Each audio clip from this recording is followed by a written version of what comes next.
প্রথম দিনের এইচএসসি পরীক্ষা শেষ হলেও সামাজিক যোগাযোগ মাধ্যমে এক নারী পরীক্ষার্থীর পরীক্ষা না দিতে পারার ভিডিও ভাইরাল হয়েছে। পরীক্ষা দিতে না পারায় ওই কেন্দ্রের সামনে তাকে কাঁদতে দেখা যায়।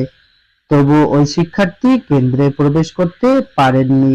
বিষয়টি সামাজিক যোগাযোগ মাধ্যমে ছড়িয়ে পড়ার পর অনেকেই ক্ষোভ প্রকাশ করেছেন। জানা গেছে ওই নারী শিক্ষার্থীর পরীক্ষা কেন্দ্র ছিল রাজধানীর সরকারি মিরপুর বাংলা কলেজ। তার বাবা বেঁচে নেই। আজ সকালে তার মা মেজর স্ট্রোক করেছেন। যেহেতু পরিবারে দায়িত্বশীল কেউ ছিল না, তাই মেয়েটিকে সব সামলে মাকে হাসপাতালে নিয়ে যেতে হয়।